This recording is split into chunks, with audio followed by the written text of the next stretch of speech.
Assalamualaikum semuanya di sini. Kami dari kelompok satu akan menjelaskan tentang analisis perkembangan strategi harga dan program pada perusahaan IKEA. Di sini kami beranggotakan 4 orang dengan saya sendiri, Fadlan Naufan Labib Abidin. Saya Fadla Rahmawati Deliani dengan NPM 078. Saya Hamidah Nawal Rasyada dengan NPM 097. Saya Ridwan Ahmad Musafa dengan NPM 119. Di sini saya akan menjelaskan faktor internal dan eksternal dalam pengambilan keputusan pada perusahaan IKEA. Faktor internalnya terbagi menjadi 3, yaitu kepribadian, gaya pengambilan keputusan, dan kreativitas manajemen.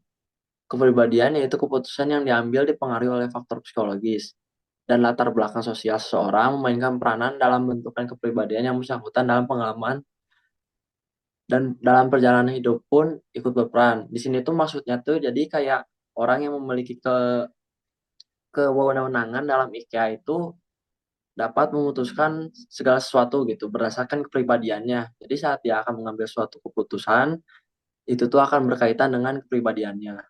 Selanjutnya adalah gaya pengambilan keputusan. IKEA menganut prinsip desentralisasi yang kuat. Keputusan-keputusan penting seringkali diambil di tingkat toko atau bahkan tim yang lebih kecil. Maksudnya tuh seperti ketika ada orang yang menanyakan barang kepada pegawai IKEA gitu, meskipun pegawai IKEA itu bukan orang yang terlalu penting gitu, tapi karyawan itu atau pegawai itu memiliki peranan dalam mengambil keputusan yang akan mempengaruhi bagaimana bagaimana pandangan terhadap pembeli tersebut. Misalkan pembeli menanyakan sesuatu barang yang ada di IKEA tersebut kepada karyawan tersebut. Karyawan tersebut harus bisa memberitahu sebaik mungkin dan sebijaksana mungkin agar pembeli tersebut membeli produk IKEA tersebut. Selanjutnya yang terakhir ada kreativitas manajemen. Penerapan konsep DIY atau do it yourself ini tidak hanya menghemat biaya produksi dan pengiriman, tetapi juga melibatkan pelangganan secara aktif dalam proses pembuatan produk. Di sini tuh maksudnya do it yourself tuh seperti kita misalkan beli produk IKEA. Nah, produk IKEA itu pasti dikemasnya tuh dalam keadaan yang bisa kita rakit sendiri. Nah, dalam proses perakitan tersebut itu tuh melatih kreativitas kita ketika kita akan merakitnya seperti apa dan bagaimana. Otomatis ini tuh mengikat dan membuat ikatan yang kuat terhadap perusahaan dan sang para pelanggan. Yang selanjutnya ada faktor eksternal yang terbagi menjadi 4. Yang pertama ekonomi, yang kedua ada politik, yang ketiga persaingan, dan yang keempat ada teknologi. Yang pertama ekonomi, fluktuasi nilai tukar mata uang, pertumbuhan ekonomi, dan tingkat inflasi dan resensi dapat mempengaruhi biaya beli konsumen dan bahan harga bahan baku. Di sini itu maksudnya tuh jadi faktor ekonomi yang dapat mempengaruhi penjualan dan pembelian terhadap produk IKEA di suatu negara tertentu. Misalkan negaranya tuh yang miskin, otomatis kan harga-harga produk di IKEA tuh harus menyesuaikan dengan kebutuhan orang-orang tersebut gitu sehingga dapat meningkatkan penjualan gitu. Selanjutnya adalah politik. Regulasi pemerintah dapat merubah kebijakan terkait perdagangan, lingkungan, tenaga kerja, dan pajak. Ini tuh seperti contoh misalkan ketika ada IKEA ingin masuk ke negara baru gitu, otomatis IKEA tuh harus mengikuti regulasi pemerintahnya seperti apa, pajaknya seperti apa, dan itu tuh semua mempengaruhi kepada keuntungan dan pengambilan keputusan yang akan dilakukan para pihak-pihak IKEA. Selanjutnya ada persaingan.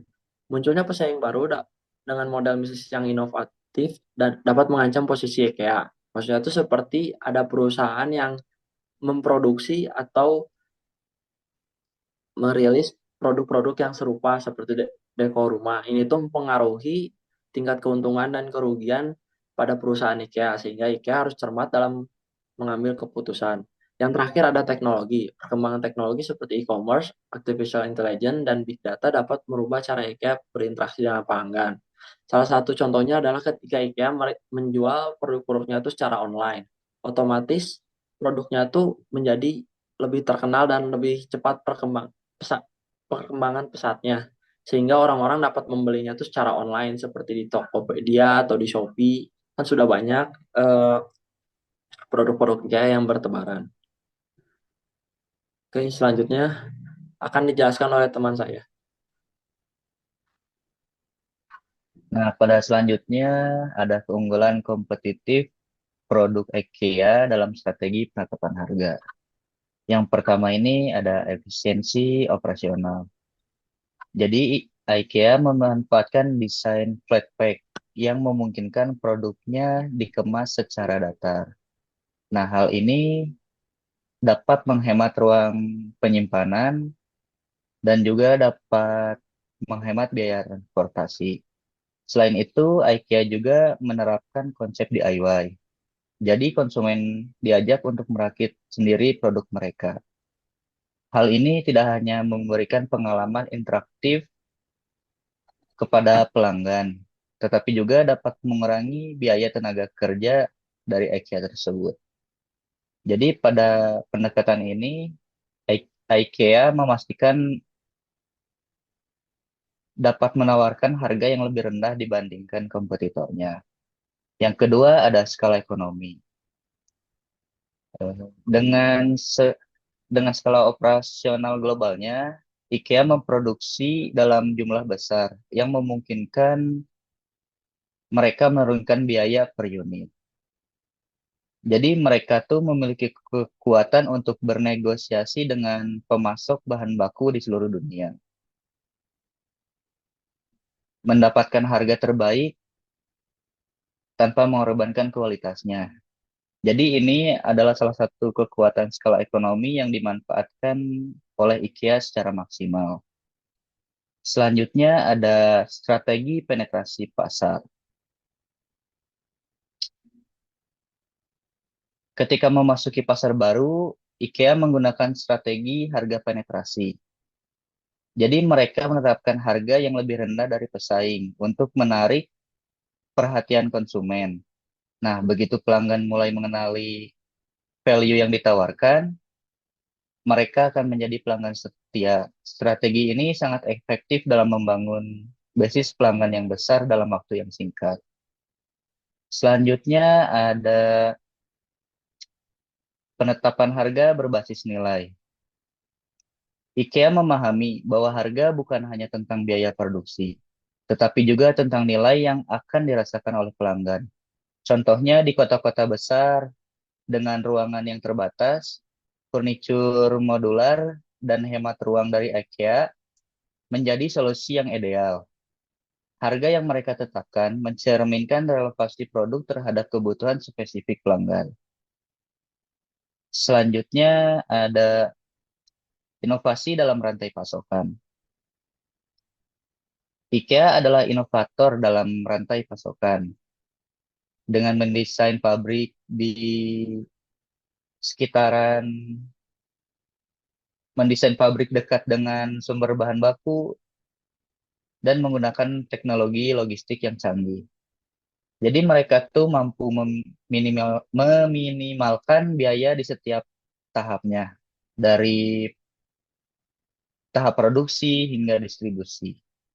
Jadi hasilnya tuh berkualitas tinggi dan tetap terjangkau di pasar global. Selanjutnya ada bundling pricing. Eh,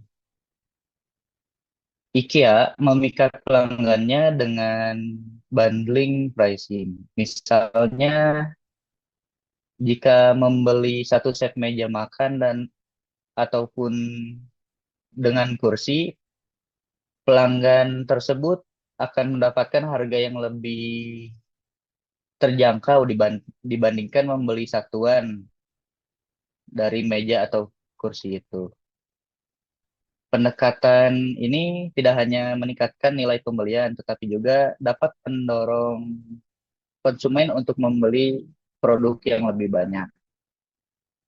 Selanjutnya, dukungan keberlanjutan. Yang membuat IKEA semakin unggul adalah komitmennya terhadap keberlanjutan.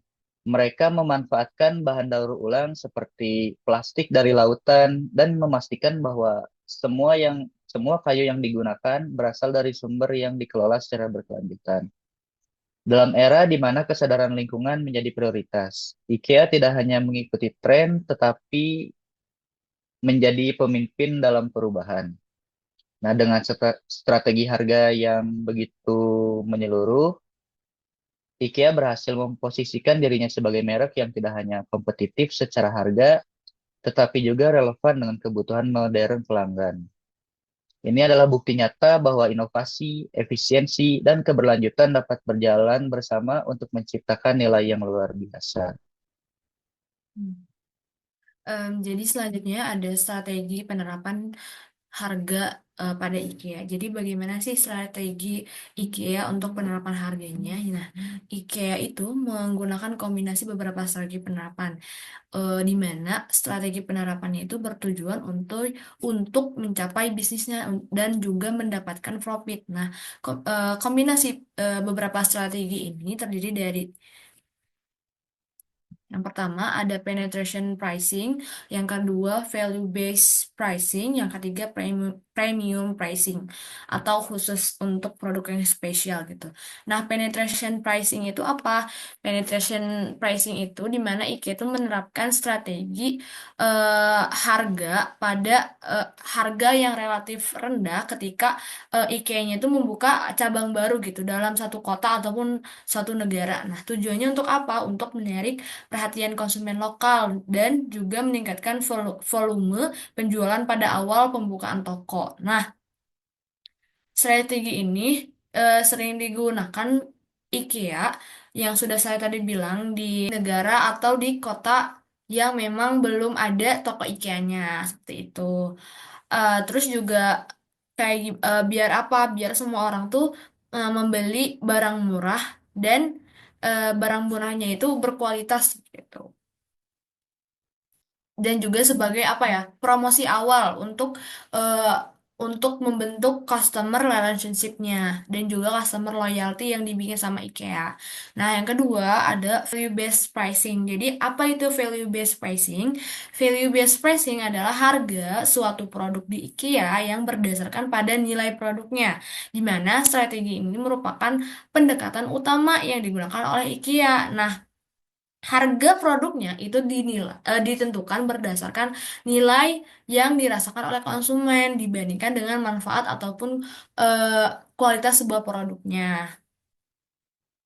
Nah, IKEA juga menawarkan berbagai produk dengan desain, terus juga fungsionalitasnya yang tinggi, dan juga harganya yang terjangkau, sehingga konsumen itu merasa mendapatkan value for money. Nah, apa value for money ini? Jadi, konsumen itu mendapatkan sebuah barang yang bagus, tapi dengan harga yang terjangkau. Jadi, apa ya? em, Konsumen itu mendapatkan manfaat yang dirasakannya yaitu beli barang tapi dengan harga yang murah dan kualitasnya juga tinggi seperti itu. Nah, yang ketiga ada premium pricing atau khusus produk spesial. Maksudnya seperti apa? Jadi premium pricing itu yaitu harga sebuah produk di IKEA yang dijualnya mahal untuk produk yang memang dirasa barangnya spesial. Jadi semisal ada beberapa kasus pada IKEA itu yang menetapkan produk-produk pricing premium gitu. Nah, produk-produknya itu seperti ya koleksi atau kolaborator dengan sebuah apa ya? Sebuah brand terkenal. Maksudnya sebuah brand tuh kadang ada IKEA tuh sering kolaborator sama Marvel atau sama Disney atau dari stasiun-stasiun TV yang memang menarik gitu. Atau kadang dari IKEA itu sering kolaborasi dengan desainer-desainer seperti nih misal Dipan itu didesain oleh desainer yang memang sudah terkenal, terus juga pernak-pernik yang ada di IKEA tadi kolaborator dengan eh, pihak-pihak yang memang sudah terkenal, atau kalau kan kadang di IKEA tuh ada apa ya, dekorasi lukisan. Nah, lukisannya itu bisa aja kolaborator sama lukisan pelukis yang emang udah terkenal kayak gitu. Terus Kenapa strategi premium pricing ini digunakan? Karena ya untuk memberikan kesan eksklusif gitu kepada pasarnya. Jadi eh, kadang tuh pasar yang di target segmentasi yang memang IKEA tetapkan itu apa ya? Memberi gitu. Jadi supaya barangnya tuh terasa jadi ketika konsumen membeli barangnya itu konsumennya itu merasa bahwa oh ini adalah barang yang memang istimewa dan eh, layak untuk dibeli karena memang kualitasnya, kesannya dan juga eksklusivitasnya seperti itu. Nah, jadi kesimpulannya apa untuk strategi penerapan harga dari IKEA? Nah, kesimpulannya jadi IKEA itu eh, menggabungkan tiga dari komponen strategi itu yang tadi udah disebutkan ada penetration pricing, value based pricing, premium pricing, itu semuanya digunakan dan dikombinasikan. Namun, yang menjadi strategi utama yaitu value based pricing tadi yang dimana value based pricing tadi itu pendekatan harga yang dinilai berdasarkan eh, nilai kualitas dari barangnya di mana dilihat dari fungsionalitasnya, terus juga harganya yang memang terjangkau namun value dari barang atau produk dari IKEA ini tinggi kayak gitu. Nah, setelah itu setelah itu setelah itu ada Setelah itu, dari value based pricing ini juga didukung oleh dua eh, komponen strategi tadi, yaitu penetration pricing dan juga premium pricing, di mana si penetration pricing ini digunakan pada saat IKEA membuat toko baru atau cabang baru di sebuah kota atau negara. Jadi strategi awal tadi barangnya dibuat murah karena memang IG-nya baru baru buka gitu, baru open. Nah, terus yang premium pricing ini untuk produk-produk tertentu yang tadi udah aku bilang ketika ada kolaborasi dengan pihak-pihak yang memang sudah terkenal. Terus, nah dari ketiga ini pendekatan-pendekatan yang dari komponen-komponen tadi itu memungkinkan IKEA dapat bersaing dan juga menarik pelanggan baru serta memberikan nilai yang maksimal kepada konsumen. Seperti itu strategi yang dilakukan IKEA untuk menetapkan harga bagi produknya. Seperti itu. Dilanjut mungkin. Sebentar, aku spotlight dulu ya. Hmm, Spotlight terus. Hmm.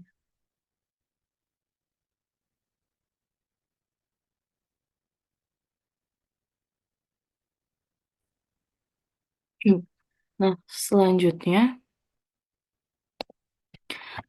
di selanjutnya di sini saya akan menjelaskan mengenai penetapan harga jual. Nah, seperti yang sudah dijelaskan mungkin ya oleh rekan-rekan saya sebelumnya, jadi dalam penetapan harga jual ini akan dimulai dari pricing objektif, di mana perusahaan IKEA ini menjual produknya dengan kualitas dan desain yang minimalis dan estetik, namun harganya terjangkau sehingga dapat menjangkau segmen yang luas. Nah, kemudian juga ada determine demand, yaitu perusahaan IKEA ini menjual produknya dengan harga yang terjangkau sesuai dengan target sasaran marketnya. Kemudian ada estimate cost, yaitu perusahaan IKEA mengeluarkan produk yang diproduksinya secara massal dan penjualan tokonya menggunakan self-service atau do it by yourself gitu ya, sehingga dapat meminimalkan biaya. Kemudian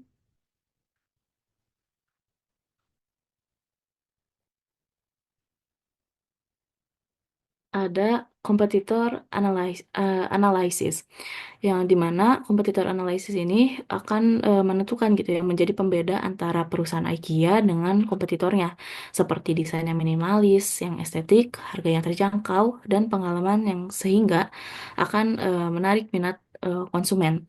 Kemudian juga ada price method di mana perusahaan ini menggunakan value based pricing di mana perusahaan ini menetapkan harganya berdasarkan nilai yang dirasakan oleh konsumen dan competitive pricing. Mungkin price method ini tadi udah dijelaskan ya sebelumnya oleh Fadra.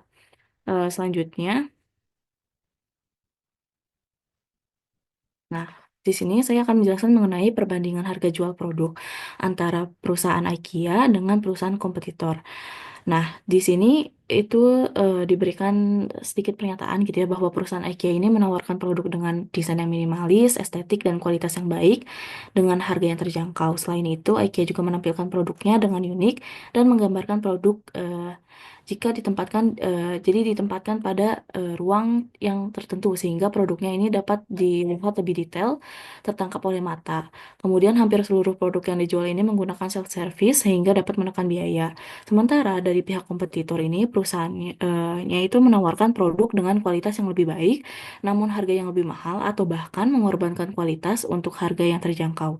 Nah, kompetitor ini mungkin menaruh produk tanpa adanya sekat ataupun peletakan produk yang kurang baik sehingga terlalu banyak menggunakan karyawan sehingga terlalu banyak gitu ya informasi yang didapatkan oleh pelanggan sehingga pelanggan tersebut dapat bingung.